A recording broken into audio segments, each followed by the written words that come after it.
Have you been left-handed all your life? You were born that way, left-handed? Yeah. Oh my gosh! Wow, that's so cool. Okay, shh. Talking to him, not you. So we have Mr. What's your name? Introduce yourself. You got an audience now. You're going to be on YouTube. Ryan. What's your last name? Clifton. Clifton. Okay. All right. Very good. Okay. So they're talking about the Wizard of Menlo Park, and this was a man that lived a long time ago. You've probably heard his name, and he was quite the inventor. So have at it. Okay. Shh. Like other cities and towns in the late 1800s, New York City was a gloomy place at night. Streets were lit by flickering gas lights. If they were lit at all, oil or candles were at all, people had to illuminate their homes. Thomas Edison had a better idea in 1881. He built the world's first electric power station in Manhattan. He helped change New York in the brilliantly lit city we know today. Edison was born in Ohio in 1847. When he was a small child, his family moved to Port Huron, Michigan. Huron, I think it's Huron, pronounced. Michigan. An attack of scarlet fever left him in delicate health. This worried his parents, who did not allow him to join in the boisterous games played at his school. The other children were not very tolerant of someone who stood apart from the rest, and young Edson had to suffer their taunts.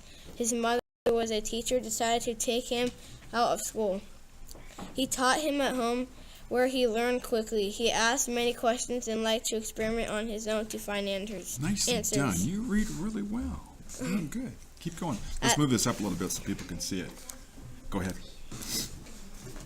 At that time, much of Michigan was wilderness, but the railroad was transforming America by making even the most remote places accessible to the rest of the country.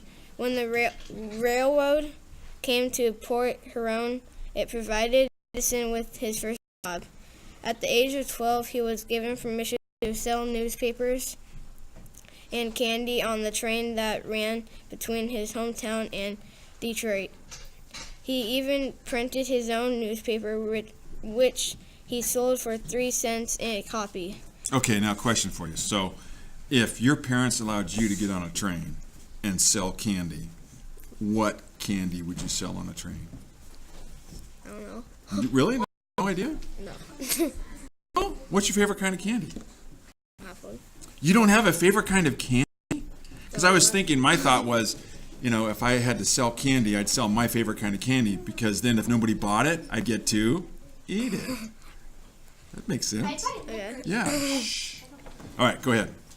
At 16, he started working full-time on the railroad.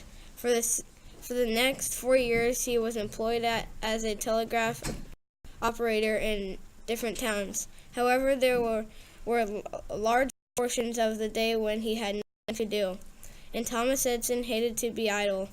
In addition, he required only 5 or 6 hours of sleep a night.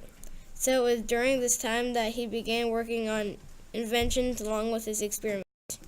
At 21, he invented an electrical volt counter for which he was given a patent. This meant that the government identified him as the person who thought up the idea and protected it so that it could not be made or sold by others without his permission. So that's what patent means. He came up with the idea and nobody could copy it. When he was 30, Edison established a research center at Menlo Park, New Jersey. There he and his associates ran with was really an invention factory. Okay. Nicely done. Almost done. You're doing great. Let's pull this down here. Okay, go ahead. Over the next 5 decades, Edison was granted over 1,000 patents by the United States government. And that he had over 1,000 inventions. It's pretty cool. By the United States government. Perhaps his most famous invention was the electric light bulb. Other inventions included the record player, which he called a phonograph, Good. and the movie camera. These things seemed like magic to people. It isn't surprising that he became known as the Wizard of Menlo Park. The one sickly child outlived most of his schoolmates. When he died in 1931, he was 84 years old. Nicely done. Okay. Yes. Question? Wasn't Thomas Edison like the fifth president or something? He was never president. I thought he was. Oh, No, yeah, no. I do everything.